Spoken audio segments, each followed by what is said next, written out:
This is So-Called Normal. I'm Mark Henick.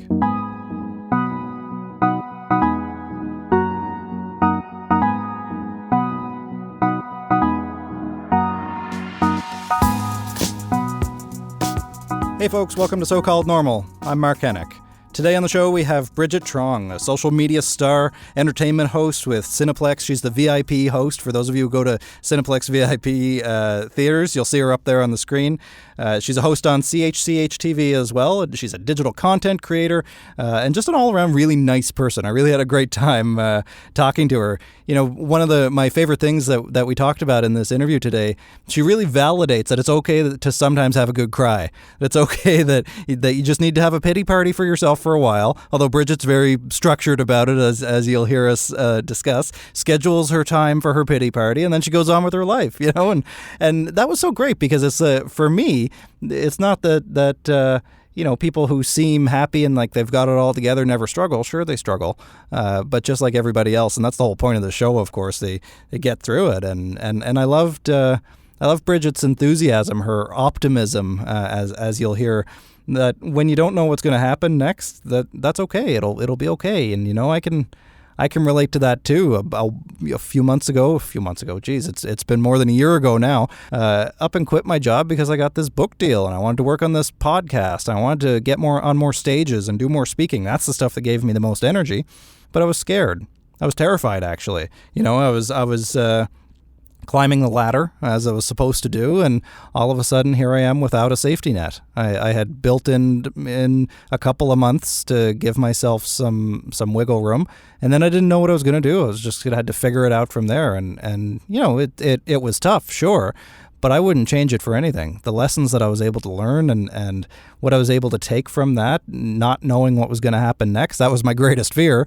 So like anything else, I leaned into it. I ran toward the fear instead of away from it. And, it's been one of the greatest times of my life. So, I hope that when you listen to Brigitte, it'll inspire you to take some of those risks too. I'm not telling you to go out and quit your job, so don't pin that on me. I don't want you to do that. But if that's right for you, if there's something that you need to do, you should do it. And who knows? Don't worry that you're going to get it all figured out.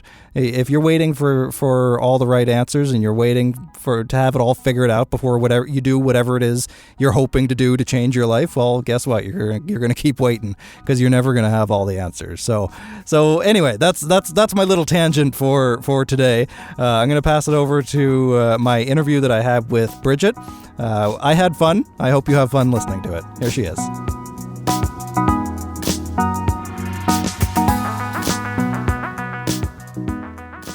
On paper, I'm a multimedia host and producer. That's what pays the bills. Okay, so what are the multimedia that you host on? So I'm on television still, which is weird.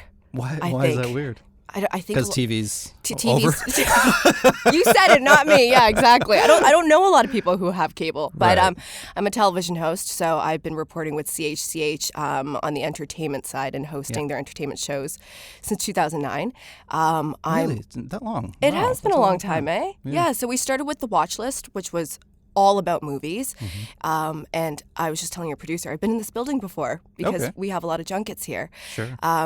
Sorry, not junkets, screenings. And now I'm on And Pop. So that covers all pop culture, not just movies, film, TV, the digital space, fashion, culinary scene, all of it.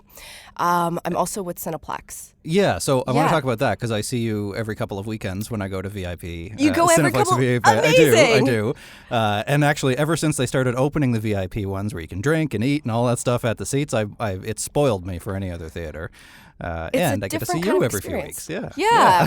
So it's so much fun with them. I've been with them for a couple of years now, primarily in their VIP theaters, which is the theater that you fancy. Yeah. And I'm really happy to hear about that.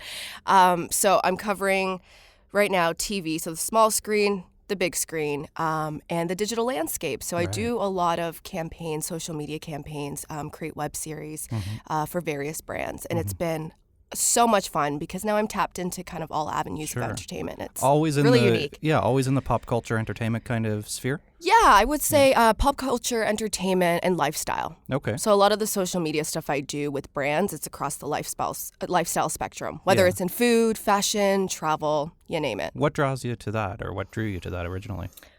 Social media was just an extension of my entertainment hosting and personality.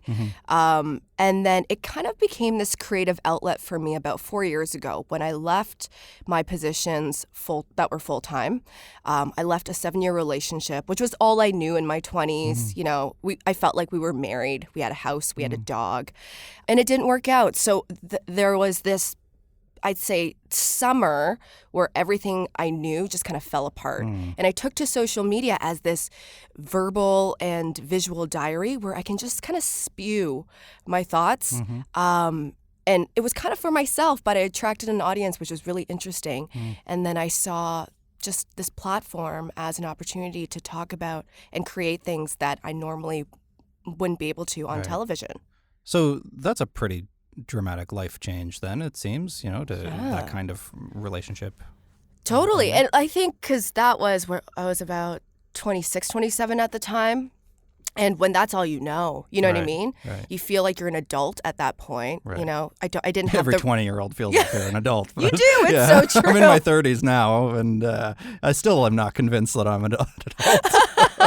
Although the grays are starting to come in. That's a whole new thing. That's a rude awakening for sure. Yeah. But at the time, when you're in your 20s, you're like, I'm invincible. I've got this under control. And when I say this, I mean life. And you feel like you have it all figured out when you never really do, as we just talked about. And so when that kind of fell apart, and then I left my full-time position because I was laid off, I was like, who am I? Right. So that was kind of the turning point in my career and my personal life. So how did you frame that? I mean, some people encounter that kind of challenge, and obviously it's scary, but some people don't make it through that, whether they don't have the resourcefulness or the skills or whatever. And some people take it as a challenge just to really barrel ahead. I mean, it sounds like you used it for good. Yeah, and I mean, like, to be completely transparent with you, I had no idea what I was doing. It was either, take what you have left and kind of run with it, or go after the dreams that you've always kind of put in your back pocket. Right. And now you have the opportunity to go chase it.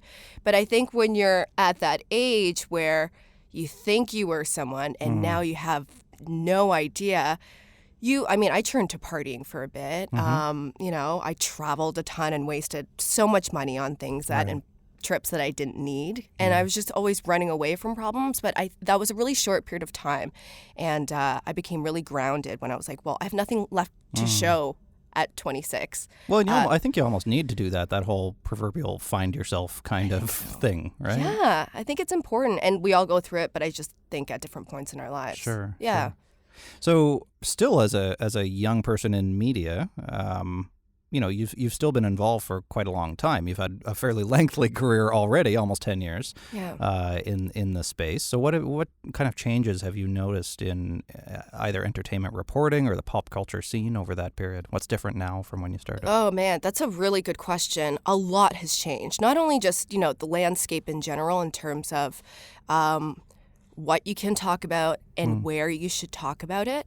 But it's just the space is evolving so quickly that I think if you look a lot closer, a lot deeper, you find that it's becoming kind of this mixed messaging boiling pot, if you will. And I think now that the digital landscape has kind of taken over all other mediums, it's kind of drawing up these problems we've always had, like, celebrity obsessed culture, all that vanity that we're kind of glued to every single day. I think that's just being pushed more to the forefront than ever before. Yeah. So I've had this conversation many times with my friends in the industry, and you hear about the term fake news all the time, and you do kind of see that. You do, no longer is journalism online really what it used to be. You don't really need the credentials to talk about certain things that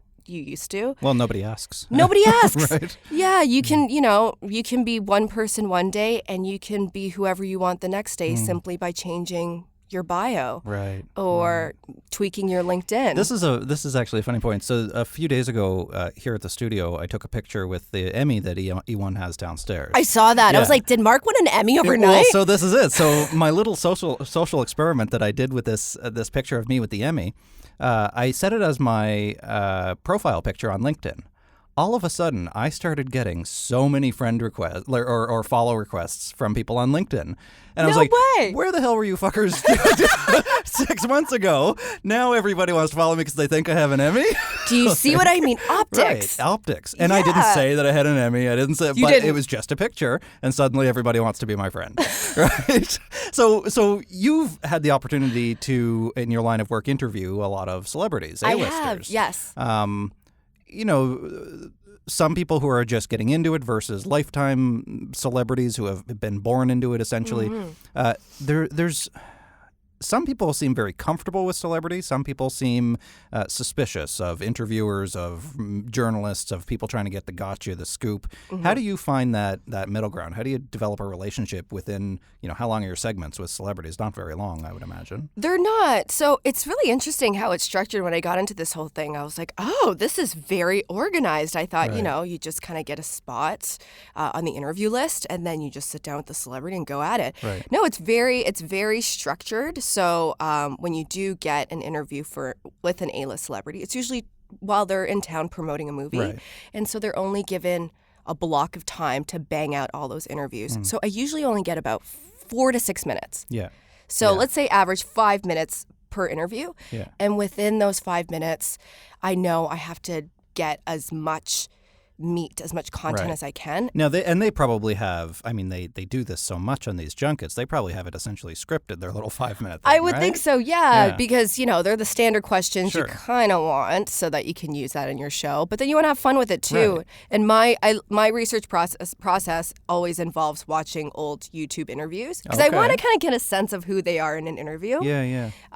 Because I'm not going to find out who they are in 5 minutes. But I want to kind of get a sense of the rapport we might have, and then kind of go off on that. And that's when it's even more important, because you only have that 5 minutes. Yeah. You need something that people want to watch. Exactly. Right? Yeah. So if you're just reading your questions, it's not going to be all that interesting for people. No. So you've got a very short window of time to make a meaningful human connection with them. Right? Exactly. And you have your own podcast, and I think a lot of the good stuff comes from just a really relaxed, transparent conversation with the other person.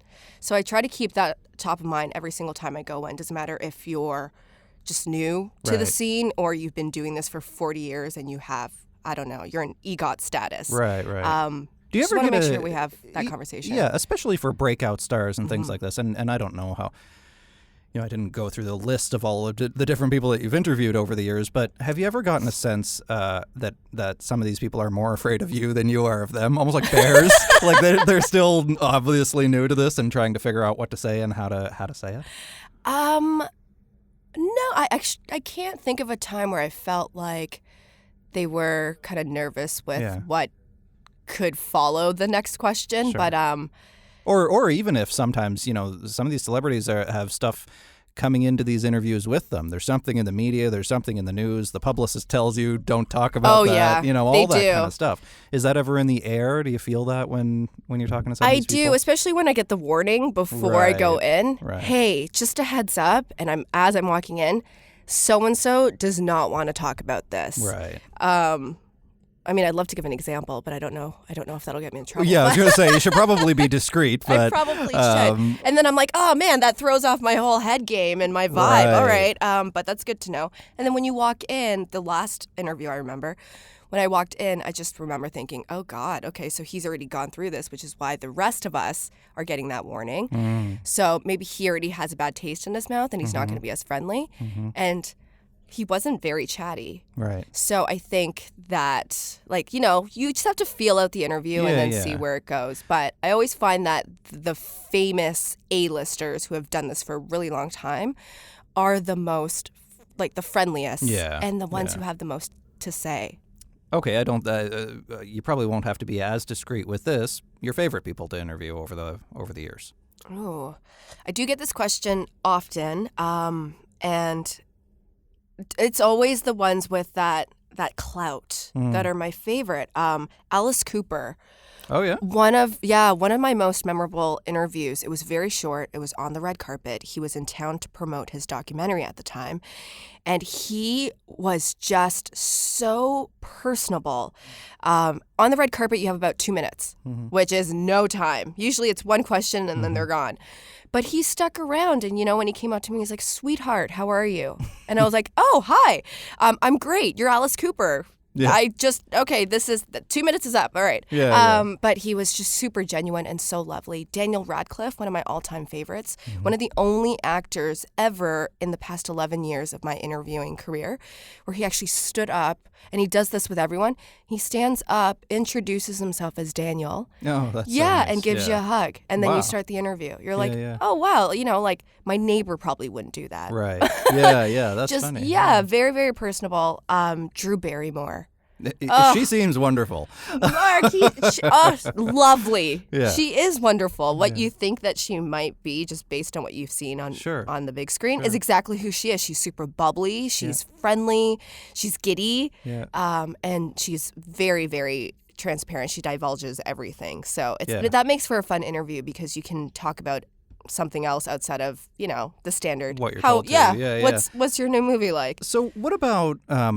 especially among celebrities over the last even 5 years, but 10 years, the conversation around mental health has evolved. There always used to be the tabloid cover stories about who's in rehab or who's exhausted or who's this or that. But now people are actually talking about their diagnoses, if they've attempted suicide or they have depression or anxiety or an eating disorder or whatever. Have you had much experience reporting on talking about these kinds of issues, and have you ever had these kinds of conversations in person with people? I've never I've never been able to interview celebrities about this really important topic, which affects all of us in obviously many different ways. But I have spoken about it online, on the digital space, on my own platforms. And I think it's really important. Like I said, we all experience it in many levels. And I think when you're in the entertainment industry, there's so much going on that affects just how you look at yourself, how you view the world, how you look at jobs and money. I think that it's a really important conversation to have in entertainment. I think that it needs to be discussed more, and I hope that it's not a trend. Right. Yeah. Do you sense that sometimes? I mean, that used to be a concern of mine when, Bell Let's Talk first started here in Canada, raising awareness for mental health.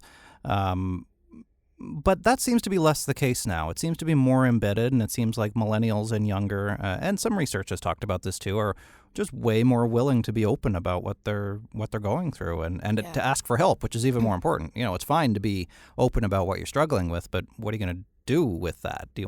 How are you going to navigate that? Right? Exactly. And I think, a lot of us are still trying to figure it out. Right. Like, how do you navigate something that you might not fully understand? Yeah.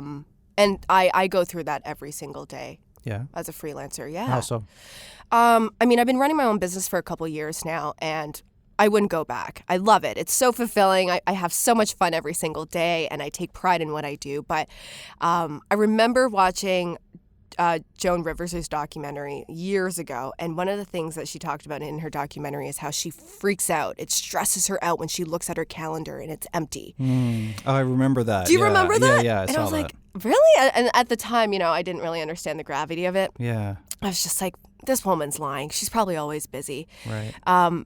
But, she was showing her calendar and there were empty slots. And now, being in the position, as my own boss, sometimes I have, months where I am just not busy or needed at all. And then there are months where I'm so busy that I don't have the time to sit down and think about what's important for dinner.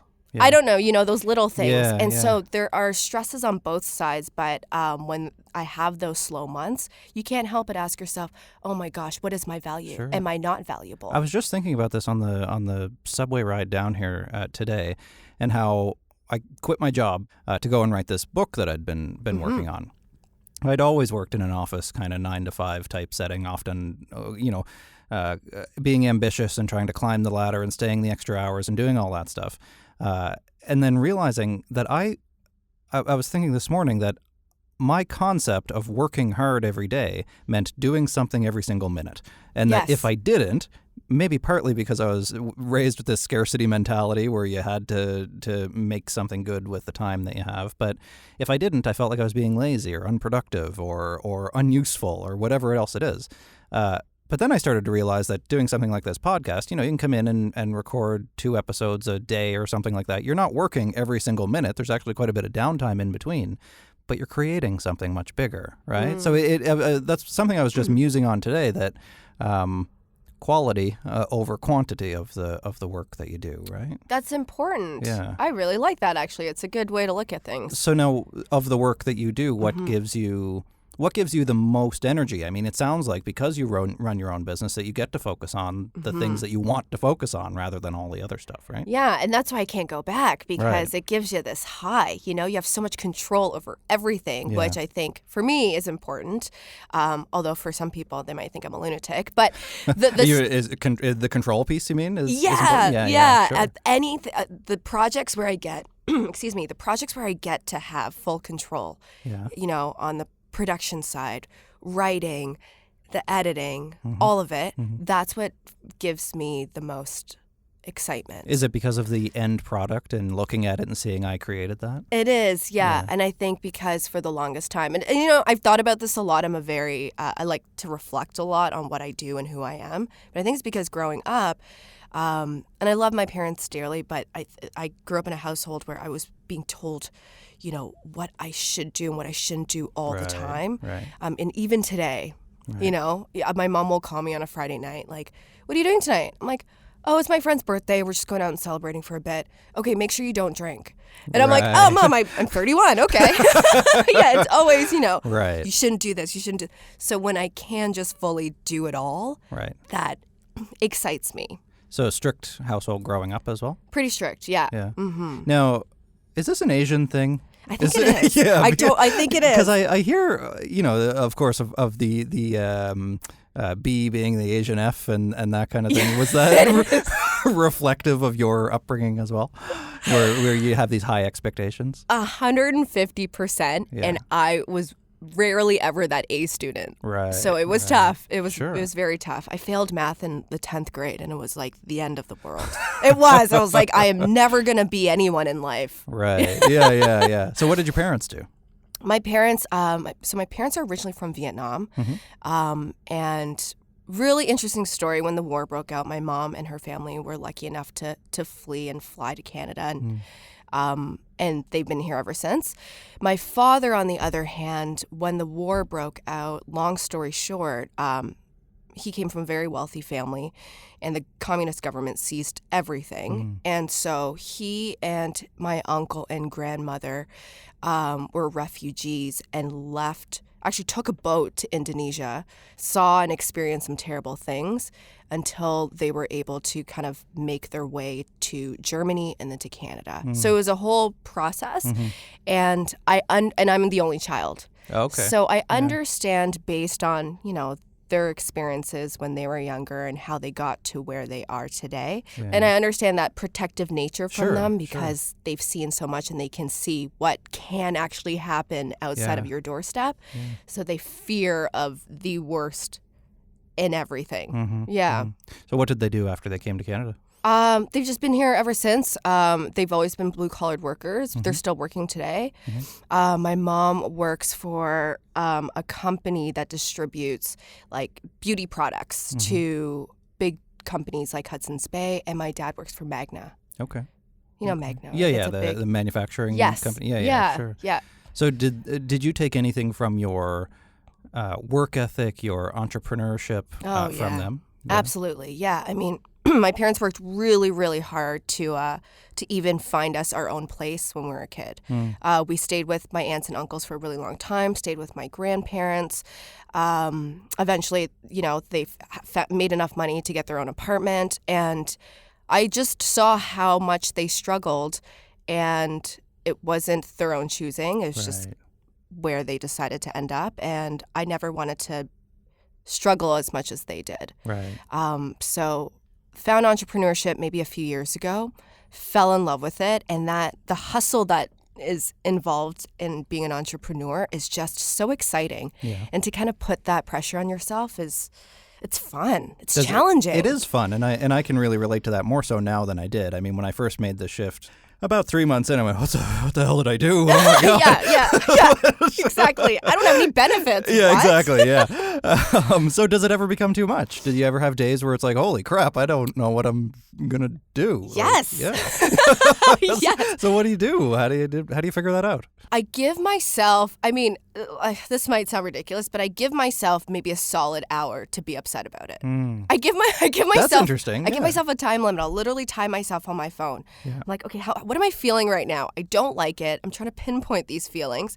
Okay, well, I don't see myself snapping out of it the next minute. Right. I set my timer and either give myself an hour or 2 hours to feel that way. That tells me so much about you, that you schedule in your self-loathing time. That's wonderful. God, you nailed it. I think you should self-loathe from time to time because no one else will do it for you. That's right. And you don't want to rely on anyone to pity you. Yeah. So I'll give myself like a pity party for a little bit. That is awesome. And during that pity party, I try to be as productive as I can be. Yeah. So I'll literally do a lot of writing, and I write down, why am I feeling this way? What do I need to do to snap out of it? And then when that timer goes off, then I get back into motion. Who taught you that? Who taught you to do it? Or did you just figure it out? I just did it. Yeah? Because I would spend like days, like Mark, just a rational amount of, I don't know, sadness would come out of me, and I would spend 2 days doing nothing but, stew in my own misery. And I'm like, man, that was a waste of time. Right. So now I'm like, I think it's important to go through the feels. Sure.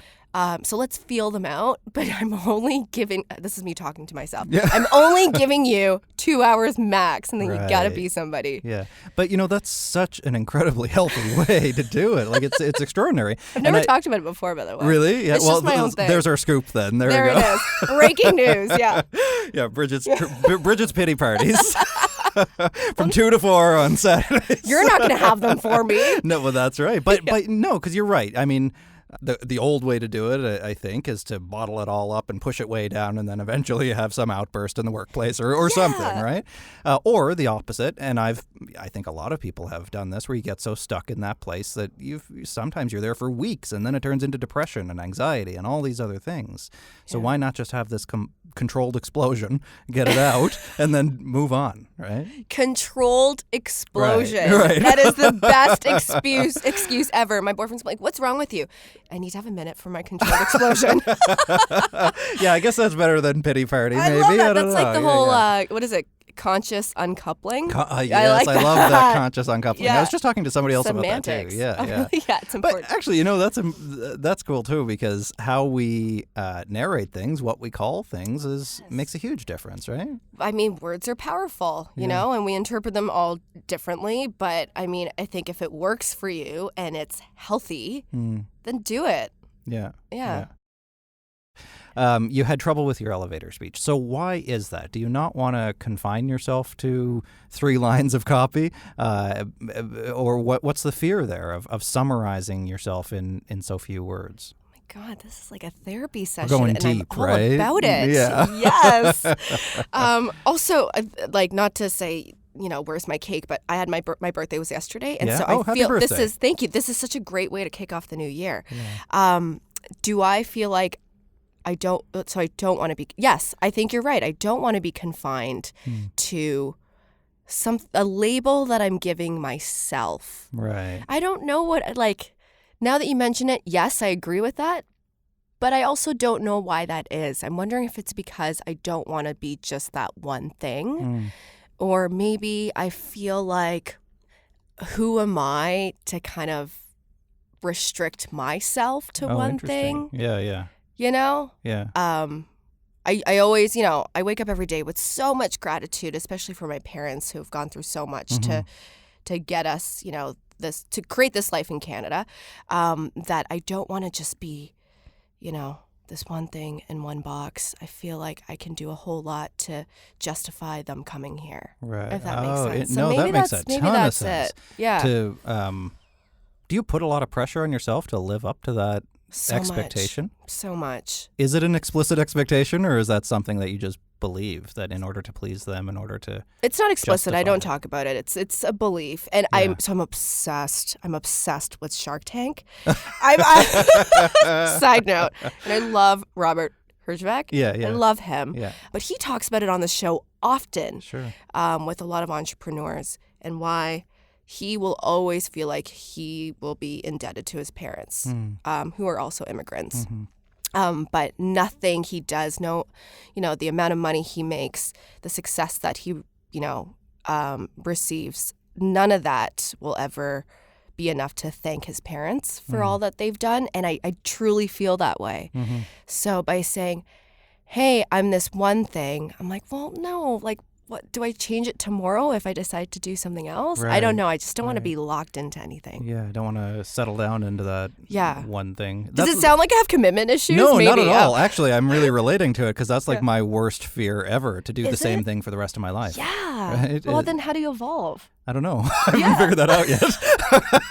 No, but I mean, like, when you're one thing, can you evolve? Yeah, I'm sure you can. I don't know. My mother went to Catholic school. We were raised Irish Catholic, or I say Irish Catholic. They were actually Ireland via Newfoundland, via Cape Breton, all kinds of steps in between. But part of that was that, they wore the uniform to school every day. It was strict. They were taught by nuns, all that stuff. But even within that really restrictive kind of environment where you're told almost everything that you have to do, they still found little ways to be creative, little ways to change, to evolve, to put their own spin on even something very tight, right? So I think that people do find ways to do it, but I don't know. I have the similar fear to you that I just couldn't be confined like that, right? I think and do you have your 30-minute elevator pitch? No, I don't down? know. I don't know. I don't even know if that's necessary nowadays. But so apparently it is, in order to convince people of things, I guess, or what you do. I don't know. I change my Twitter bio all the time, so I don't know. That's how you do it now in 2019. Well, exactly, right? Exactly. Yeah. This idea then of, and I think it's a fairly common story of immigrant parents coming in and wanting the best for their kid, especially if you're an only child. I think there's a lot there too. And then you wanting to reciprocate that. What about someday, do you ever plan on settling? I know we just talked about not getting too stuck, but settling down, having a family, and trying to raise your own kids? I don't think it'd be wise of me to say no. Right. Definitively no. Sure. I mean, just not even close to there yet, kind of thing. Yeah. Well, I mean, things change all the time. Sure. I've never been. It's never been a priority for me to have my own family. I think it's a beautiful thing to have your own family, though, which is the funny part. Yeah. But I've just always been so focused on my career. Right. And I love creating content. That's just, I think about it all the time while I'm eating dinner, while I'm brushing my teeth. I think about stories to tell that I don't necessarily think of my own stories. Reading to a kid at night. Yeah. Cleaning, changing diapers and all that stuff. Yeah. Sounds fun. Yeah. Well, no, it doesn't. No, it's not. I know you have two baby boys at home. Yeah, so it's not fun. No?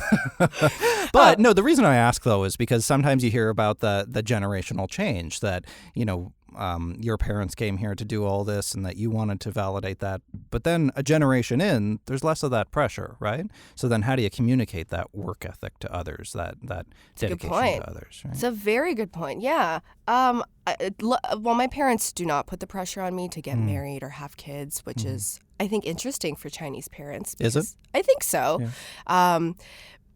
And based on my cousins, too, I know they some of them get the pressure. But I've never been pressured to, take that next step. And I think because they know where my head is at. But I would love to pass on all of my experiences and whatever wisdom I have to a younger generation. I don't necessarily think that it needs to be a generation that I create on my own. Sure. Hey, you said you're a creator, after all. That is very true.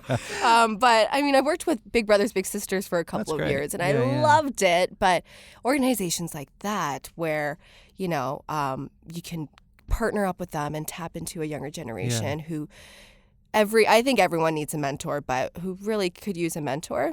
Now, do you think, because this is, again, a generational shift, I think, there's far less pressure on women, especially, it seems anyway, speaking as the white guy sitting across the table, but there seems to be far less pressure on women to start a family, to settle down, all this kind of stuff. And I don't think there's ever been that pressure on men, of course. But do you feel that too, that it's just not, an expectation? I definitely feel that. The narrative has completely changed. And I think given the past year that we experienced as well, and how, female empowerment is such a hot topic, as it should be. But right now, because it is, I think that the whole message behind you can be whoever you want to be and you can live the life that you want to live is really resonating with every demographic within the female community. So I think that, there's no pressure nowadays to really fit a certain type of mold, which is so exciting. Right. It's so exciting. I find in the, where I live in the mental health community, there still is that confine. And this is why I'm so interested in what you're talking about here, because people apply these labels to themselves all the time, that they receive a diagnosis maybe, or they feel all the symptoms, even without the diagnosis, of depression or anxiety or an eating disorder or personality disorder, whatever. And then I think there's a risk that they over-identify with that label, and then they feel like sometimes they can't break out of that label, that then the label owns them instead of the other way around. But what you're saying is that with that aversion to the label, you get to create that. You're the one that gets to call yourself whatever you want. You don't have to fit into that box. Yeah. And do you think that being a female is a label, like being a woman or a man? Do you think That's they an have interesting question. Yeah. become labels in their own right? Turning the tables on me. Yeah. Well, I mean, now that you bring up labels, I was just thinking, I'm like, well, it kind of is. I think it is. I think it is. And certainly, I experienced this growing up, what it means to be a man, what a real man is supposed to be. Yeah. That doesn't even mean anything anymore especially in terms of millennials and younger.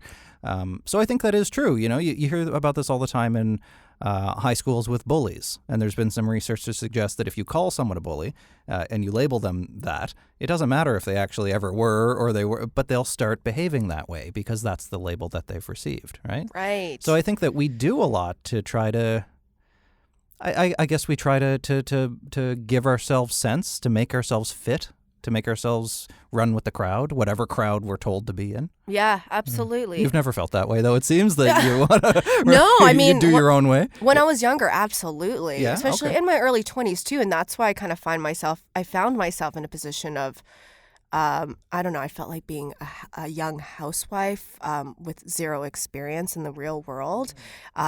So, I found myself kind of in this box for a while. That's true. It sounds like it almost went in the opposite direction for you. You totally were settled down through your 20s in many ways. Many ways. And then broke out. Personal and professional. And I think that's why today my paradigm has completely shifted. Right.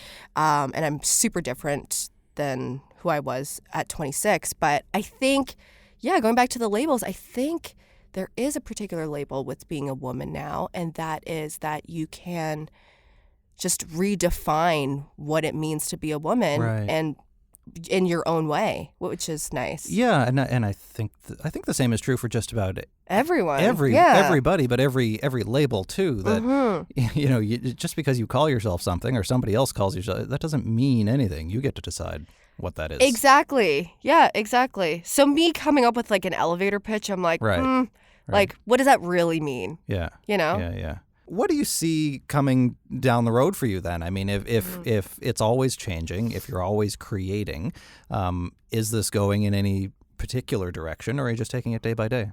This is such an interesting conversation to have, because I was talking to my boyfriend the other day, and he's like, Bridge, you know what you are, and I love you, but you need to know this, that you're more reactive than you are proactive. And I was like, oh, okay. Thanks for coming out. But at first I was like, what? What is this? And I'm like, wait a minute, keep going. Yeah. And he's like, let's, for example, talk about your career.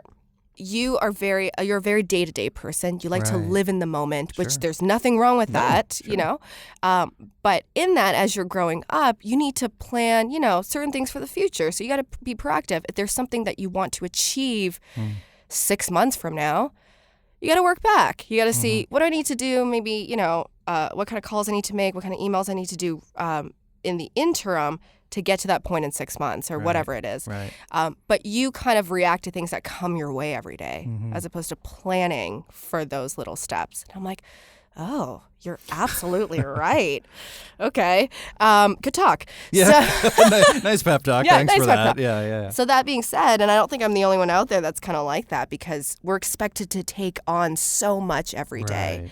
Right. So it's hard not to just look at the responsibilities that are coming your way at that point in time.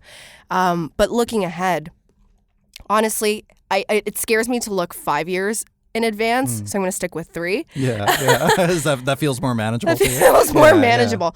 But in the near future, I really just want to create content and partner with brands who believe in telling honest, truthful stories that tap into everyone's lifestyle. We all have common threads, and mental health is one of them. It's something that maybe we don't all talk about. It's something that we all deal with. So as humans, I want to find those, through lines, those storylines that can allow us to connect with one another more and find commonalities a lot more versus differences. Yeah. And hopefully I can continue to do that in the near future, but then 3 years, I definitely want to have some big series out that tap into that. Okay. Yeah. So now I like when you create those little short bite-sized tutorials. I believe you call them. Yeah. Because you touch on a lot of these themes, and this is one of the reasons that I wanted to talk to you as well. So what motivates those? Do you just get an idea while you're brushing your teeth in the morning and then flip on the camera and do it? Or how much planning goes into that? You know what? A lot of it is based on emotions. Yeah. Which is, I guess, interesting because a lot can come from that. But it could be topical, it could be emotion based. And sometimes it could be something we're talking about today and it'll spark an idea. And then I'll just flesh out the script and then I'll just bang it out. And the reason why I wanted to do these tutorials was because I wanted to offer advice. And I thought, well, I wouldn't call myself a fashion creator or just an entertainment creator. I kind of talk about everything, and life is a big thing. Kind of, the pursuit of, your own purpose and being who you are is a really big topic in a lot of the things I discuss. And so I thought these little videos hopefully can inspire someone out there to get off their butt and take control of their lives, A, or B, just go after it. And I've been doing it for a little over a year now, and I've gotten some great reception. Yeah. Cineplex picked it up. Oh, did they? This past year. Great. Which was really exciting. So I created a bunch for the big screen before the movie starts. Yeah, so that's the reason why I do them versus just writing a blog post or just a little Instagram caption. I thought, let's create these like short bite-sized videos that'll hopefully just allow one person to think. Yeah. To shift their paradigm. And certainly the video content is way more engaging anyway. Thank you. Well, and especially for our audience, I think we share a demographic. So what has the response been like from that demographic so far? What kind of things are people telling you about these things you're creating? It's really interesting. You get people who reach out privately and tell you, just spew, tell you about a really, really terrible experience that they recently had or have had, and why this tutorial really resonated with them. And I was like, oh my gosh, this is incredible. I can't believe we're finding this connection. I have never met you before, and this little video that's 60 seconds can shine some light on a problem that you're experiencing. Or you'll have someone just message you and say, oh my gosh, this put such a huge smile on my face. I didn't even know I was like watching, but I just found myself watching it 3 times in a row. I'm like, what? That's amazing. That's great. Thanks for the view counts. So it kind of runs the gamut, but it's really, really neat. And that's why I keep doing them. Do people ever ask you how they can do what you do? Yes. Yeah. So what's all the time. I find that question really challenging, actually. How do you answer that? So people ask you too, like, what do you do? All the time. Just, how do I be an advocate? How do I, be a speaker? How do I be a writer? Whatever. Yeah. And I'm like, I don't friggin' know, because you just do it. Yeah. I just do it. I just figure it out as I go. I don't know. But you have a bit more intentional of an approach than I do. I don't know if I have an intentional. Well, with the videos, yes. But sure. When someone asks me, how do you do what you do, or how can I do what you do? There are certain answers, but it all comes down to, and it might sound cheesy, but I always tell them, if you don't believe that you can do it, no one else will. Right. So, and I mean that in the sense that, like, if you don't wake up today and feel confident enough in who you are and what you're doing and the purpose of what you're doing, the person listening is not going to believe what you're saying at all. So you got to really believe in yourself, why you're doing it to begin with, and then you're going to find an audience who will believe it too. You know, and I find that the worst piece of advice that I ever give people, but I think is the one that's helped me the most, is that you're going to fail. Don't be afraid to fail. Actually, it's lean into the failure, because that's how you learn how to do it. Exactly. You're absolutely right. And, you know, when you fail, hopefully you can see those as like really important lessons to take with you.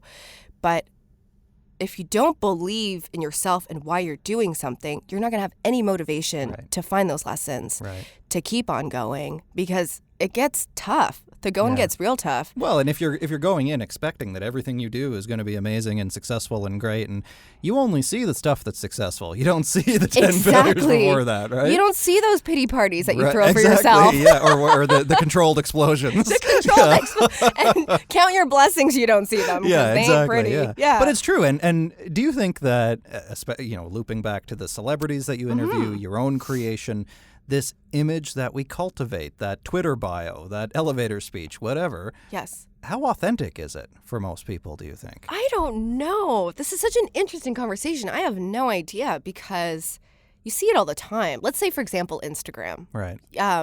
So I think when you go into Instagram, in your bio, you can pick like a tag, not a tagline, but you can pick a subject of who you are. Yeah. So whether you're an entrepreneur or a blogger, whatever it is. And public figure is a really big one. And I had this conversation with a friend in the summer at a conference. Like, what does a public figure mean anymore? And we couldn't figure it out. I guess if you have some kind of public social media profile, that makes you a public figure now.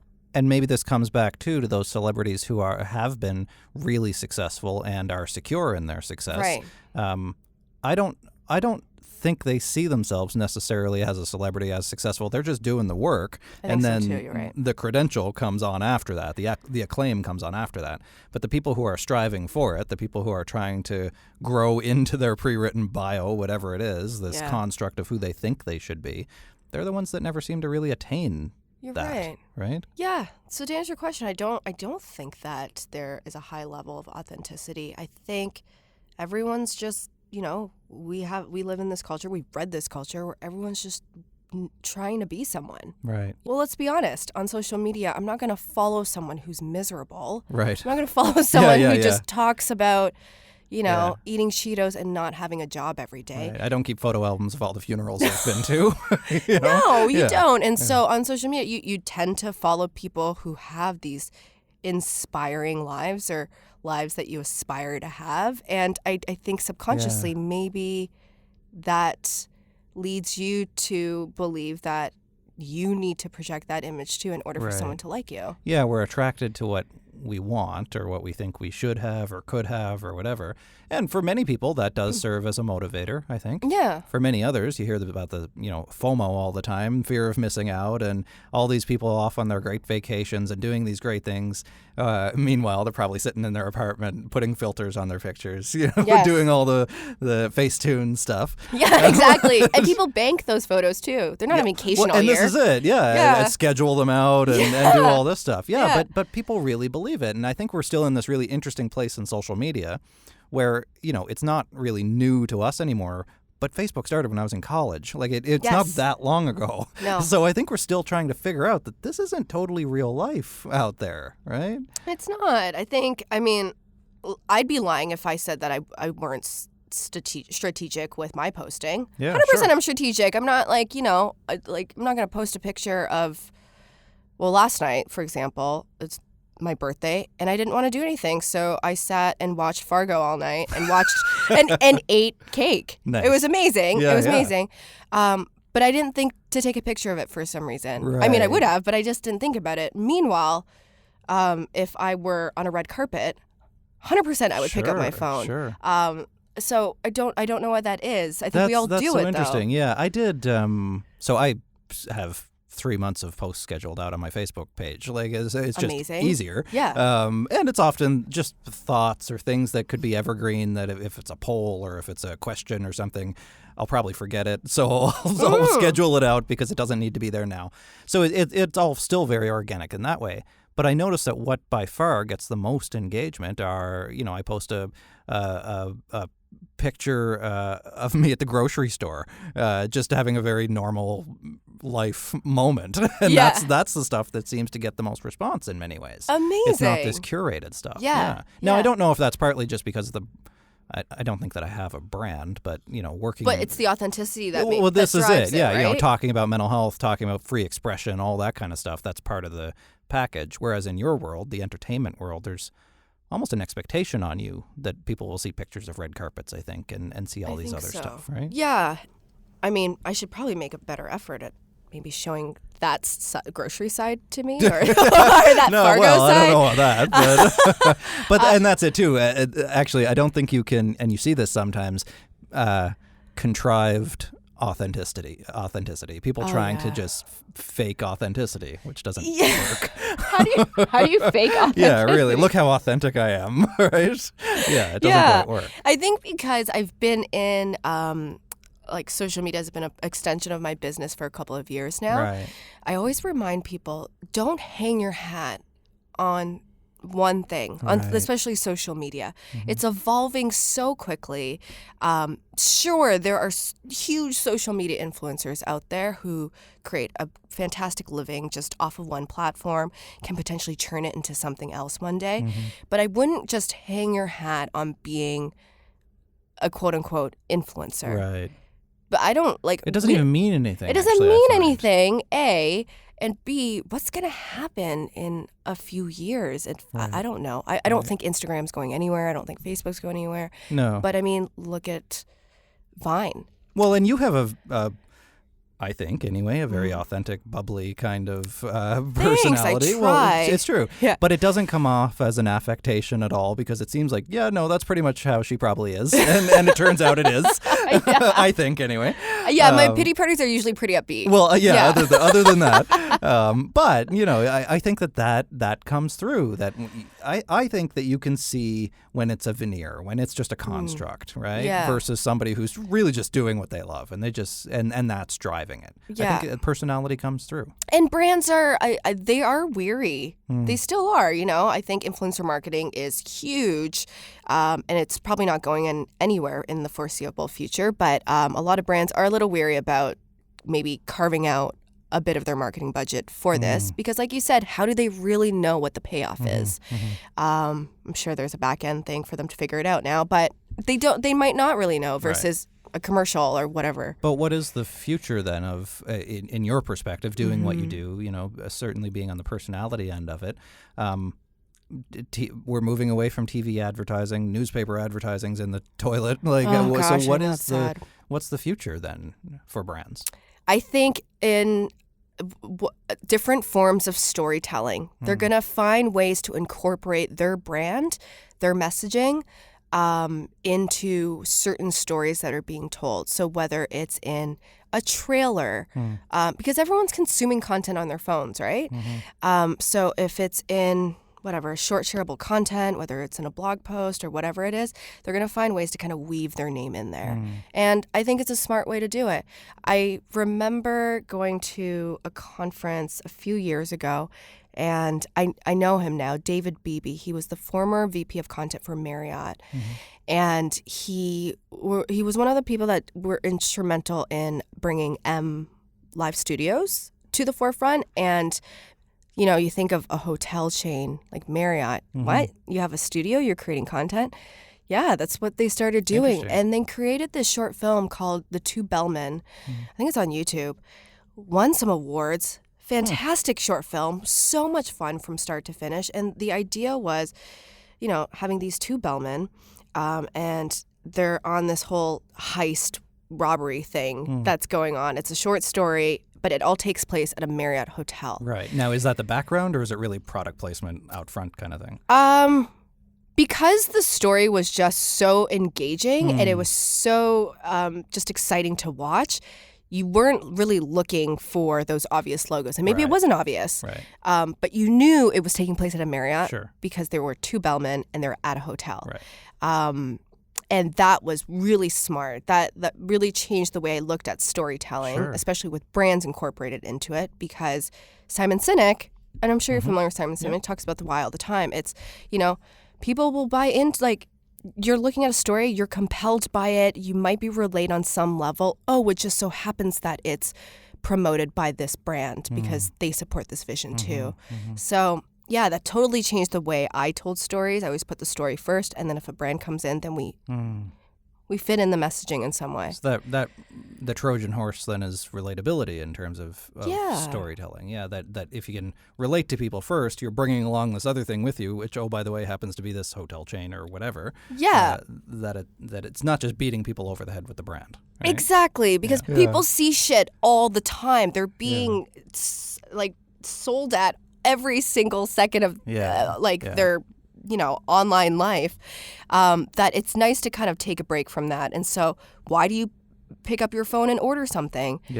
Out of want, out of need, out of an emotional pull. If you can emotionally tug at somebody's heartstrings because they're relating to something you're doing, a vision you have, a campaign that you're doing, why wouldn't you start with the story first? One of the things that I often tell people who are struggling very acutely, I said this on my TED Talk at some point too, that it's because of their struggle that we need them to be involved in conversations changing mental health and in getting involved in workplaces, getting involved in media, because that's your in. It doesn't. You can go two ways with it. With whatever your struggle is, with whatever your story is, you can get stuck in the pity party, in the symptoms, in the controlled explosion, the uncontrolled explosion, whatever it is, or you can do something with it. Those are pretty much your only two options, right? Pretty much, it can do something to you, or you can do something with it. Exactly. And that, I think, is up to you. It doesn't have to be a big showy thing, but do something with it. It's your content, so do something with it. Exactly. Right? And it's exciting to see.